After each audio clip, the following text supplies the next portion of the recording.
Hello friends, আমি সায়ন। শুরু করছি নতুন একটি গল্প, ময়নাগুড়ির ময়নুদ্দিন। এই গল্পটি সম্পূর্ণ আমার রচয়িতা এবং গল্পটি আমার নিজের কণ্ঠেই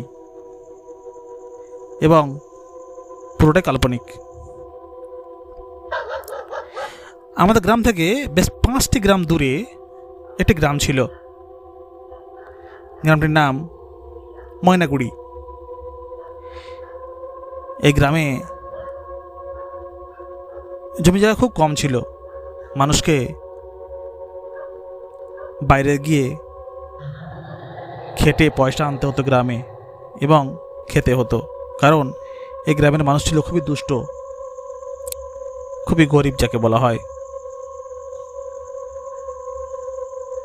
তো সেই গ্রামে দুই ভাই এবং বাবা মাকে নিয়ে বাস করত ময়নুদ্দিন। ময়নুদ্দিন বাড়ির ছোট ছেলে। বড় ভাই বিয়ে করে বউ নিয়ে আলাদা হয়ে যায়। সেই মতো ময়নুদ্দিন বাবা মার সেবা যত্ন করত, কিন্তু অভাবের সংসার। সেই মতো ময়নুদ্দিন কাজের সূত্রে যেতে চাইল চেন্নাই। প্রথমে তো বাবা মা প্রচণ্ড আপত্তি করলো বটে, কিন্তু কাজে না গেলে উপায় কি? খাবো কি? চলবে কীভাবে? তারপরে বয়সও হয়েছে, ডাক্তার বুদ্ধি আছে, কীভাবে চলবে? বাবারও শরীর খারাপ, মাও চিররোগী। সেই মতো ময়নুদ্দিন সবাইকে সান্ত্বনা দিয়ে বেরিয়ে গেল চেন্নাই। চেন্নাই প্রায় 6 মাস কাজ করার পরে ময়নুদ্দিন যখন বাড়ি ফিরল, বাড়ি ফেরার জন্য টিকিট কাটে চেন্নাই ট্রেন থেকে। ট্রেনে বসলো, রাস্তায় একটা ট্রেন দুর্ঘটনা ঘটে। ট্রেন দুর্ঘটনাতে ময়নুদ্দিনের দুটো পা কেটে বাদ যায় এবং মৃত্যুও ঘটে। ময়নুদ্দিনের মৃত্যুতে সমস্ত গ্রাম শোকস্তব্ধ। আমরাও ছুটে গেলাম ময়নুদ্দিনের বাড়িতে। গিয়ে দেখলাম সমস্ত গ্রামবাসীর মুখ ভার, কেউ কেউ কান্নাকাটিও করছে। ময়নুদ্দিনের মা তো ঘন ঘন মূর্ছা যাচ্ছে,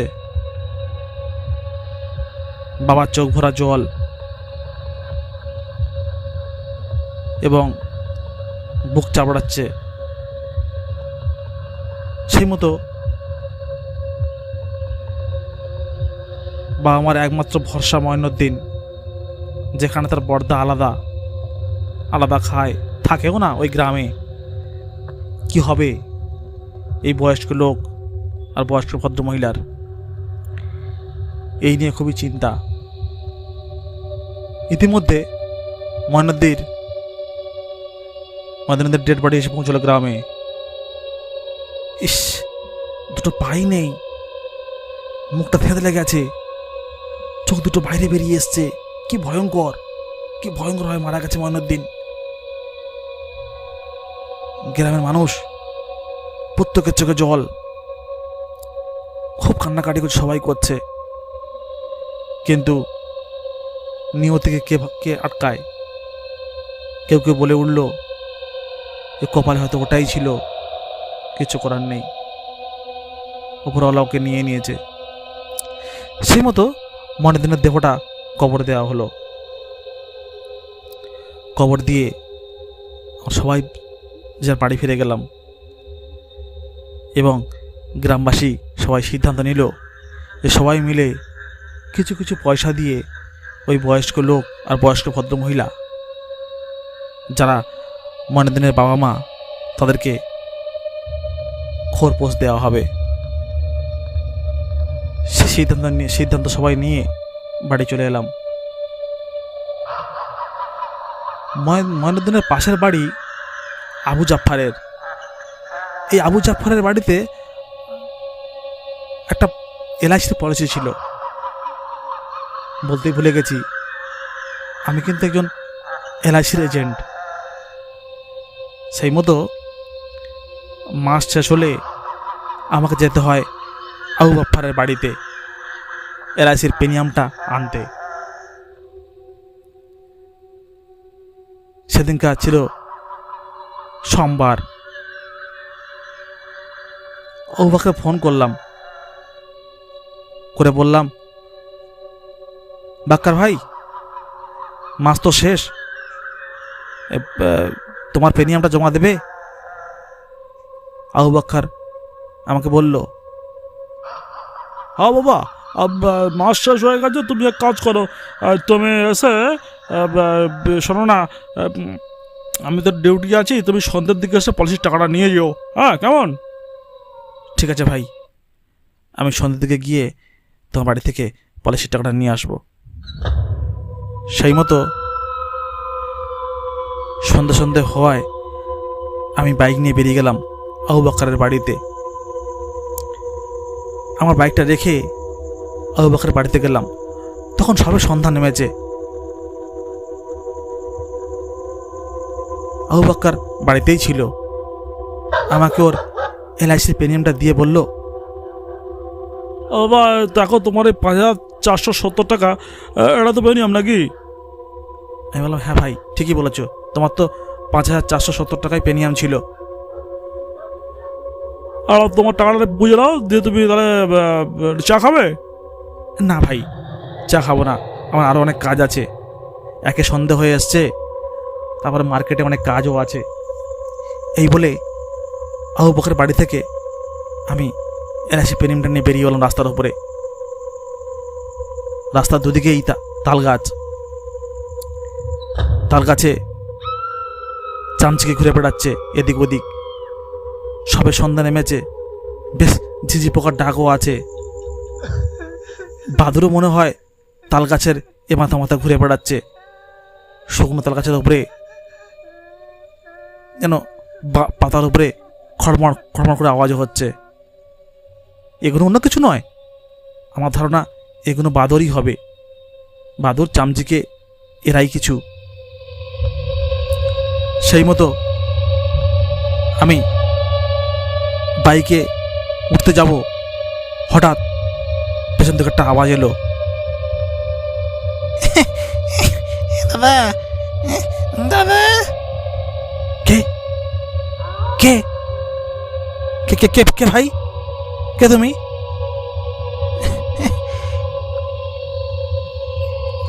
আমি আমি ময়না, ময়না, ময়না গো, ময়না। আমি এই পাড়ারই ছেলে, ময়না। ময়না? ময়না ময়না মানে কোন ময়না? কার ছেলে তুমি? আর কিছু বলবে আমাকে? বলো বলো। উত্তর এলো, হ্যাঁ, বলো বইতে, আমার তো দুটো পা নেই, আমি পঙ্গু মানুষ। একটু বাজারে যেতাম একটু একটু মাংস কিনতে, যদি আমাকে নিয়ে যেতে তো খুব ভালো হতো। তাকিয়ে দেখলাম পিছন দিকে একটা কালো ছায়া মূর্তি।